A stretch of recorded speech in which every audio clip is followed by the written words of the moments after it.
मैं आप सभी के बीच में use of is R M अर्थात इज आर एम के प्रयोग का प्रयोग इंट्रोगेटिव नेगेटिव सेंटेंस में कैसे करते हैं, कैसे अनुवाद करते हैं, ये सीखेंगे। तो ध्यान दीजिएगा, मैं इसे दोहराना चाहता हूं। मैं पिछली वीडियो में भी बता चुका हूं कि इज आर एम का प्रयोग कहां करते हैं। फिर से मैं दोहराना चाहता हूं। यूज माने होता है प्रयोग, ऑफ माने होता है का, की, के, और इज माने होता है और एम माने होता हूं, आर माने होता है हो। ठीक है, तो हम सीखेंगे इज एम आर का प्रयोग। ठीक, किसमें सीखेंगे? इंट्रोगेटिव निगेटिव सेंटेंस में कैसे अनुवाद करते हैं ये सीखेंगे। अच्छा, इनका प्रयोग कब करते हैं? ध्यान दीजिएगा, जब प्रेजेंट टेंस में वाक्य रहे, मतलब क्या रहे? है, हूं, हो। ठीक है, हूं, हो या हैं, तो ये प्रेजेंट टेंस की पहचान होती है, सिर्फ प्रेजेंट टेंस की पहचान होती है। अच्छा, कब करते हैं? जब वाक्य के अंत में हूं, है, हो या हैं मुख्य क्रिया के रूप में रहता है, तब वाक्य के कर्ता के अनुसार इज आर एम का प्रयोग करते हैं। तब हम क्या करेंगे? वाक्य के कर्ता के अनुसार इज आर एम का प्रयोग करेंगे। कब? जब मुख्य क्रिया के रूप में रहेगा तब। अच्छा, नोट में हमने लिखा दिया है, इज माने होता है एक वचन कर्ता के अनुसार लगाते हैं, आर मिस होता हो है बहुवचन कर्ता के अनुसार लगाते हैं, एम मिस होता हूं सिर्फ आई के साथ लगाते हैं। ठीक है, ये सब पिछली वीडियो में बताया था। अच्छा, हम क्या किसमें सीखेंगे इनका प्रयोग? इंट्रोगेटिव निगेटिव सेंटेंस में। देखिए, प्रश्नवाचक शब्द सेंटेंस मतलब वैसे 5 होते हैं, 4 सीखा हमेशा, मतलब जब भी अनुवाद किया जाता है तो 4 पर्सनल यूज से हमेशा बताया जाता है। जैसे affirmative, negative, interrogative, interrogative negative. लेकिन इसके अतिरिक्त और होते हैं, अगर मुख्य कहें 5 होते हैं। पहला क्या होता है? Assertive sentence. असर्टिव सेंटेंस कितने प्रकार के होते हैं? 2। ठीक, अफर्मेटिव, निगेटिव। दूसरा हमारा होता है इंट्रोगेटिव। इंट्रोगेटिव वो भी 2 प्रकार से पूछे जाते हैं, 2 प्रकार के, डायरेक्ट क्वेश्चन, इनडायरेक्ट क्वेश्चन। तीसरा होता है इंपरेटिव, फिर उसके बाद होता है ऑप्टेटिव, फिर उसके बाद होता है एक्सक्लामेटरी सेंटेंस। ठीक है, ऑप्टेटिव सेंटेंस, फिर से assertive sentence, interrogative sentence, imperative sentence, optative sentence, exclamatory sentence. ठीक है, तो लेकिन जब भी हम टेंस पढ़ते हैं तो उसमें क्या क्या पढ़ाया जाता है? Affirmative, negative, interrogative, interrogative negative, ये 4। ठीक है, तो चलते हैं, यहां देखिए इंट्रोगेटिव निगेटिव सेंटेंस। तो ये कैसे इंट्रोगेटिव निगेटिव है, याद रखिएगा, ध्यान दीजिए। इन वाक्यों को ध्यान से समझने का प्रयास करें, मतलब ये जो नीचे दिया है इसको समझने का प्रयास करेंगे तो आपको गारंटी दे रहे हैं समझ में आ जाएगा। ध्यान दीजिए, इस वाक्य के अंत में क्या है? दिख रहा है प्रश्नवाचक चिन्ह, इंट्रोगेटिव है। और अगर हम पीछे से चलें तो पहले प्रश्नवाचक चिन्ह आ रहा, फिर नहीं आ रहा पीछे से, तो प्रश्नवाचक चिन्ह हुआ इंट्रोगेटिव, फिर यहां नहीं आ रहा है तो निगेटिव। कौन सा सेंटेंस हुआ? Interrogative negative. दूसरी, आगे से अगर हम देखें तो यहां प्रश्नवाचक शब्द क्यों पहले आया, तो क्या हो गया हमारा? इंट्रोगेटिव। ठीक है, अच्छा, फिर उसके बाद क्यों के बाद नहीं आया, निगेटिव, तो ये कौन सा सेंटेंस हुआ? Interrogative negative. मतलब इंट्रोगेटिव निगेटिव तब होगा जब वाक्य में प्रश्नवाचक शब्द भी रहे और वाक्य में नहीं भी रहे, तो वो इंट्रोगेटिव निगेटिव सेंटेंस की पहचान होती है। समझ में आया कि नहीं? ध्यान दीजिए, तो इसका अनुवाद हम करते हैं। वह क्यों तैयार नहीं है, प्रश्नवाचक शब्द कहां आया? क्यों बीच में आया, तो सबसे पहले उसकी अंग्रेजी।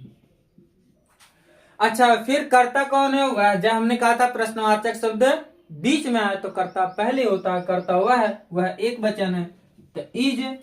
ठीक है, फिर कर्ता लिखेंगे, कर्ता कौन हुआ? ही। फिर नहीं का अंग्रेजी, कर्ता के तुरंत बाद नॉट लगाना, नहीं का अंग्रेजी नॉट, और तैयार का अंग्रेजी रेडी। फिर से सुनो, हमारा क्या हुआ? सबसे पहले प्रश्नवाचक शब्द हमने देखा बीच में, तो उसकी अंग्रेजी लिख दिया। फिर हमने कर्ता देखा, कर्ता वह है, वह की अंग्रेजी ही होती, ही के साथ इज लगता है, क्योंकि हमें प्रश्नवाचक शब्द के बाद हेल्पिंग वर्ब लगाना है, इसलिए इज। फिर वह की अंग्रेजी ही, और कर्ता के तुरंत बाद नॉट लगाते हैं, नॉट हो गया तैयार की अंग्रेजी रेडी। दूसरा, क्या तुम एक अध्यापक नहीं हो, तो यहाँ प्रश्नवाचक शब्द कहाँ आया, क्या पहले आया, इसका मतलब हमें इसकी अंग्रेजी पहले नहीं हेल्पिंग वर्ब लगानी है। तो क्या के बाद तुम करता है, तुम बहुवचन, तुम की अंग्रेजी यू, यू के साथ आर लगता है, तो सबसे पहले आर, फिर उसके बाद तुम की अंग्रेजी यू, फिर उसके बाद नहीं, कर्ता के तुरंत बाद नहीं, एक अध्यापक ए टीचर, हो गया। Are you not a teacher, क्या तुम एक अध्यापक नहीं हो। सबसे पहले जब क्या शब्द पहले आए तो कर्ता के अनुसार हम सहायक क्रिया लगाते हैं, इज आर एम। जैसे तुम है, तुम बहुवचन है, इसीलिए आर पहले, फिर तुम के अंग्रेजी, फिर कर्ता, तुम के लिखने के बाद नहीं लिखेंगे क्योंकि कर्ता यही है, इसके बाद नॉट लगा, फिर बचा क्या, एक अध्यापक ए टीचर। ये क्या है, टीचर कंप्लीमेंट है। अच्छा, आते हैं वह क्यों प्रसन्न नहीं है, ये इंट्रोगेटिव निगेटिव है कि नहीं, अगर है तो कमेंट में लिखिए यस। अच्छा, ध्यान दीजिए, यहां प्रश्नवाचक शब्द बीच में आया तो क्यों की अंग्रेजी वाई हो गई, फिर उसके बाद वह करता है, वह के साथ क्या लगेगा, इज। क्यों प्रसन्न नहीं है, यहाँ ही भी हो सकता है, सी भी, तो हम मान लेते हैं, हम सी लिख दे रहे हैं, ही भी लिख सकते हैं, मतलब यहाँ मतलब स्त्री हो सकती है, पुरुष भी हो सकता है, ठीक है। अच्छा, फिर हो गया सी, फिर कर्ता के तुरंत बाद हमें क्या लगाना है, नॉट, प्रसन्न की अंग्रेजी हैप्पी, प्रश्नवाचक चिन्ह। तो क्या हो गया, सबसे पहले क्यों की अंग्रेजी वाई, फिर वह कर्ता का है तो है की अंग्रेजी इज, फिर वह की अंग्रेजी सी, फिर नहीं की अंग्रेजी नॉट, हैप्पी माने प्रसन्न, प्रसन्न की अंग्रेजी हैप्पी, अंत में प्रश्नवाचक चिन्ह। तो इसका अनुवाद क्या हो, why is she not happy. आगे, हम लोग क्यों प्रसन्न, हम लोग क्यों नहीं मेहनती हैं, तो ध्यान दीजिएगा, हम लोग की अंग्रेजी, यहां प्रश्नवाचक शब्द बीच में आया तो सबसे पहले इसकी अंग्रेजी क्यों, हम लोग बहुवचन है इसीलिए आर, फिर हम लोग की अंग्रेजी वी, कर्ता के तुरंत बाद नॉट, और मेहनती का अंग्रेजी होता है लेबोरियस, लेबोरियस, अंत में प्रश्नवाचक से, ठीक है।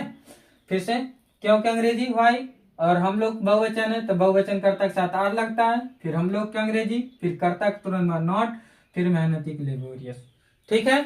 ध्यान दीजिएगा, कर्ता के तुरंत बाद ही नॉट लगाना है, क्यों, क्योंकि ये इंट्रोगेटिव निगेटिव सेंटेंस है, ठीक है, इसलिए।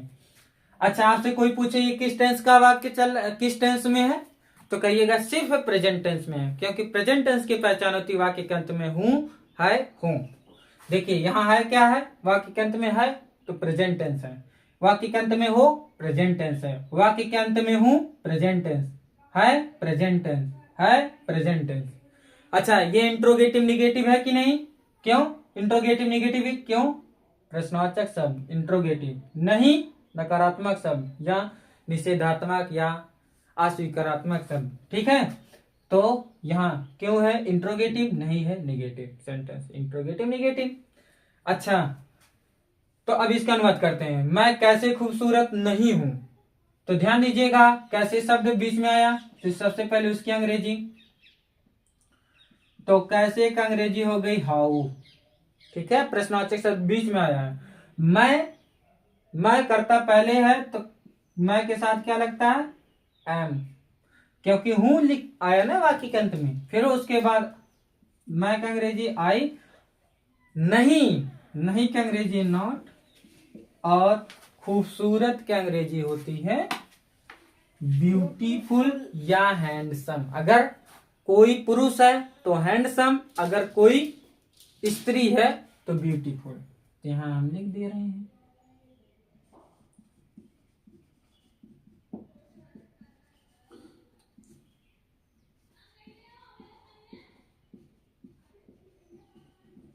ठीक है, दोनों हो सकता है, ब्यूटीफुल हैंडसम दोनों हो सकता है, क्योंकि यहाँ स्पष्ट नहीं है कि वो पुरुष है कि स्त्री है। ठीक है, तो दोनों, अगर आप दोनों लिख रहे हैं तब भी सही है।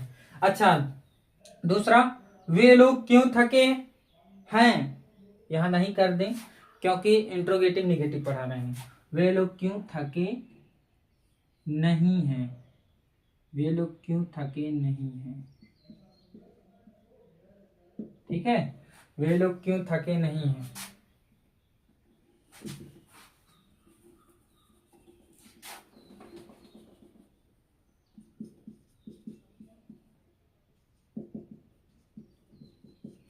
चलिए अब इसका अनुवाद करते हैं। वे लोग क्यों थके नहीं है, ध्यान दीजिएगा। अब ये इंट्रोगेटिव निगेटिव हुआ, अगर नहीं लगाते हैं नहीं तो इंट्रोगेटिव सिर्फ सेंटेंस रहता है, इसलिए। अच्छा, तो क्योंकि अंग्रेजी वाई, प्रश्नवाचक शब्द बीच में, फिर वे लोग बहुवचन आर, वे लोग का अंग्रेजी दे, फिर उसके बाद नहीं का अंग्रेजी नॉट, फिर उसके बाद थके का अंग्रेजी टायर्ड, प्रश्नवाचक चिन्ह। क्योंकि याद रखिएगा ये हमेशा कर्ता के तुरंत बाद नॉट लगेगा, किसमें, इंट्रोगेटिव निगेटिव सेंटेंस में, और ये इंट्रोगेटिव निगेटिव सेंटेंस है। सबसे पहले हमने प्रश्नवाचक शब्द देखा बीच में, तो उसकी अंग्रेजी, फिर कर्ता हमने देखा कौन है, वे लोग। जब अक्सर प्रश्नवाचक शब्द जब बीच में आता है तो कर्ता पहले होता है, तो यहाँ प्रश्नवाचक शब्द बीच में है तो कर्ता पहले है। वे लोग बहुवचन है तो इसीलिए आर, फिर वे लोग का अंग्रेजी दे, कर्ता तुरंत बाद नॉट, फिर थका का अंग्रेजी टायर्ड। समझ में आ गया। अच्छा, क्या तुम्हारा भाई कलाकार, क्या तुम्हारा भाई कलाकार नहीं है, ध्यान दीजिएगा, क्या तुम्हारा भाई कलाकार नहीं है। तो यहां प्रश्नवाचक शब्द कहाँ आया, शुरू में आया, क्या शब्द आया। ठीक है, और जब शुरू में आता है तो हम हेल्पिंग वर्ब लगाते हैं, तो क्या के बाद तुम्हारा भाई करता है। ठीक है, क्या जब प्रश्नवाचक शब्द क्या पहले आए तो करता, उसके बाद रहता है तुम्हारा भाई, और तुम्हारा भाई एक वचन है इसीलिए इज योर ब्रदर। अगर हम कहते तुम्हारे भाई तो बहुवचन होता, लेकिन हम कह रहे हैं तुम्हारा भाई एक वचन, योर इसीलिए इज सबसे पहले लगा, फिर तुम्हारा का अंग्रेजी योर, ब्रदर का अंग्रेजी भाई, ब्रदर भाई का अंग्रेजी ब्रदर हो गई, फिर उसके बाद कर्ता तुरंत बाद नॉट, और कलाकार का अंग्रेजी आर्टिस्ट। ठीक है, तो इसका अनुवाद क्या हुआ, देखो, क्या तुम्हारा भाई कलाकार नहीं है, ये कौन सा सेंटेंस है, इंट्रोगेटिव निगेटिव सेंटेंस है। ठीक है, कैसे, क्योंकि प्रश्नवाचक शब्द, देखिए प्रश्नवाचक शब्द इसमें कहाँ आया, शुरू में, और नहीं शब्द बाद में आया। तो पहले प्रश्नवाचक शब्द आ रहा इंट्रोगेटिव, फिर नहीं आ रहा निगेटिव सेंटेंस, इंट्रोगेटिव। पीछे से अगर देखते हैं तो जितने भी प्रश्नवाचक वाक्य रहते हैं अंत में प्रश्नवाचक चिन्ह होता है, तो यहाँ प्रश्नवाचक चिन्ह है तो इंट्रोगेटिव, वाक्य में नहीं भी है तो निगेटिव सेंटेंस। ये इंट्रोगेटिव निगेटिव है, तो यहाँ क्या शब्द पहले आया, अगर यही क्या बीच में आता है, जैसे कहते हैं तुम्हारा भाई क्या कलाकार नहीं है, तो क्या अगर बीच में आता तो उसकी अंग्रेजी पहले लिखते हैं, उसकी अंग्रेजी क्या का अंग्रेजी वाट होती। लेकिन यहाँ क्या शब्द पहले आया तो अंग्रेजी उसकी नहीं लिखेंगे, हेल्पिंग वर्ब लिखेंगे कर्ता के अनुसार। तुम्हारा भाई एक वचन है इसीलिए सबसे पहले तुम्हारा भाई के अनुसार लग रहा है इज, फिर तुम्हारा भाई का अंग्रेजी योर ब्रदर, कर्ता तुरंत बाद नॉट लगाना है, नॉट नहीं का अंग्रेजी नॉट, फिर कलाकार का अंग्रेजी आर्टिस्ट, और अंत में प्रश्नवाचक चिन्ह। तो समझ में आ गया होगा, इसका स्क्रीनशॉट ले लीजिएगा। थैंक यू, जय हिंद।